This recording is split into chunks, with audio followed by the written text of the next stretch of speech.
بسم اللہ الرحمن الرحیم اللہم صلی علی سیدنا محمد فی الاولین وصلی علی سیدنا محمد فی الآخرین۔ السلام علیکم سامعین و ناظرین۔ درس فقہ احوط احکام شریعت سلسلہ نمبر 2۔ درس فقہ احوط سلسلہ نمبر 1 میں آپ کی خدمت میں فقہ کی تعریف، فقہ کی غرض و غایت، فقہ کا مفہوم اور فقہ کی فضیلت وغیرہ بیان کیا تھا۔ اسی تسلسل میں درس فقہ سلسلہ نمبر 2 میں جیسا کہ پہلے عرض کر چکا ہوں کہ فقہ احوط کی تعریف اور اس فقہ کے غرض و غایت کے متعلق آج آپ کی خدمت میں بیان کرتا ہوں۔ فقہ احوط کی تعریف یہ ہے کہ وہ فقہ جو انتہائی احتیاط سے لکھا گیا اور شریعت محمدیہ کے عین مطابق ہو، جیسا کہ اس فقہ احوط کا مصنف حضرت شیخ سید محمد نور بخش رحمۃ اللہ علیہ 816 ہجری میں جو ہے یہ فقہ لکھنے کا آپ نے آغاز کیا، اور شیخ سید محمد نور بخش نے فقہ احوط کے تمہید میں پیش لفظ میں بیان کیا وَأُبَيِّنُ الشریعۃ محمدیہ کما كانت فی زمانہ من غیر زیادۃ و نقصان، اور محمدی صلی اللہ علیہ وآلہ وسلم کی شریعت کو کسی قسم کی کمی یا اضافے کے بغیر اس طرح بیان کروں جس طرح یہ شریعت خود شارع علیہ السلام کے زمانے میں رائج تھی۔ اولاً فی الفروع و ثانیاً فی الاصول، آپ نے یہ فرمایا کہ میں سب سے پہلے فروعی معاملات کو، ان اختلافات کو دور کرتے ہوئے فقہ لکھنے کا آغاز کرتا ہوں، و ثانیاً فی الاصول، اعتقادی امور میں دوسرا اہم جو چیز ہے وہ اصول اعتقادیہ آپ نے لکھا۔ تو فقہ احوط جس کا ماخذ در حقیقت قرآن و حدیث ہے، جس کی دلیل یہ ہے کہ حضرت میر سید محمد نور بخش رحمۃ اللہ علیہ نے فقہ احوط کے ہر چپٹر میں، فقہ احوط کے ہر باب کے آغاز میں جو ہے ایک آیت کریمہ، کہیں پر 2 آیت کریمہ، اور کسی چپٹر میں ایک آیت کریمہ، ایک حدیث مبارکہ، اور کچھ چپٹر میں احادیث مبارکہ نقل کرنے کے بعد اس باب کو آپ نے تفصیل سے بیان کیا ہے۔ مثال کے طور پر سب سے پہلا جو باب ہے فقہ احوط کا باب الطہارت ہے۔ باب الطہارت میں آپ نے یہ آیت مبارکہ لایا، ان اللہ یحب التوابین و یحب المتطہرین، یہ فقہ احوط کے آغاز میں ہے۔ اس آیت مبارکہ کو لانے کے بعد آپ نے طہارت کو بیان کیا۔ اسی طرح باب الصلاۃ، باب الصلاۃ کے آغاز میں آپ نے 2 آیت کریمہ لایا، ایک ہے ان الصلاۃ کانت علی المؤمنین کتابا موقوتا، دوسری آیت مبارکہ ہے حافظ علی الصلوات والصلاۃ الوسطیٰ۔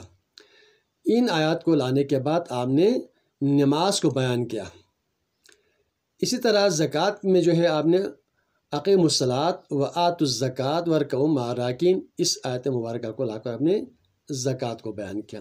صوم میں جو ہے باب الصوم میں آپ نے یا ایھا الذین آمنوا کتب علیکم الصیام کما کتب علی الذین من قبلکم لعلکم تتقون، اور اس کے علاوہ جو ہے 2-3 آیات آپ نے لا کر باب الصوم اور روزے کے مسائل کو بیان کیا گیا ہے۔ تو یہ ہے فقہ احوط جس کا مصنف حضرت میر سید محمد نور بخش ہے۔ اس میں 53 ابواب ہیں۔ تو اس کے جو ماخذ ہے وہ قرآن و حدیث ہے، جس کے لیے دلیل کے طور پر میں نے آپ کو کہا کہ ہر چپٹر کے آغاز میں قرآنی آیات اور احادیث نقل کرنے کے بعد اس کو بیان کیا گیا ہے، سوائے چند 1-2 چپٹر کے علاوہ۔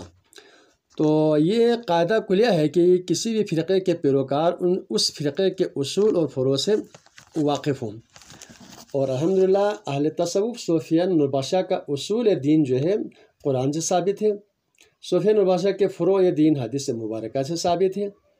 پس صوفیہ نوربخشیہ کے تعلیمات، اعتقادات، عملیات کا جو ماخذ ہے وہ قرآن و حدیث ہے۔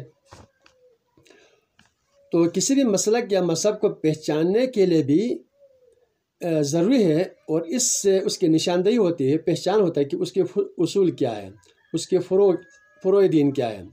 تو صوفیہ نوربخشیہ کا اصول دین ہے آمنت باللہ و ملائکتہ و کتبہ و رسلہ والیوم الآخر، اور فروع دین ہے کلمۃ الشہادتین، صلاۃ الخمس، صوم رمضان، زکوٰۃ المال، حج البیت۔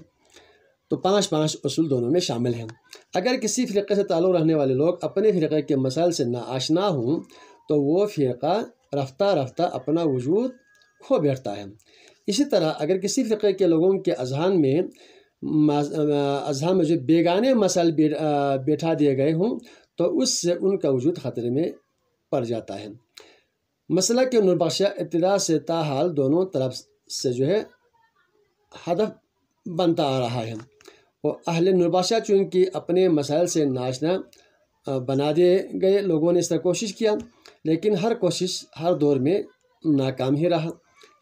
مسلک نوربخشیہ کا اپنا ایک مستقل وجود ہوتے ہیں، الگ ایک دبستان فقہ رکھتے ہیں جس کا نام فقہ احوت ہے، اور ہمارے تمام اعتقادی امور، عملیات، ورد، وظائف، اورات، ہر چیز قرآن و سنت سے ثابت ہے۔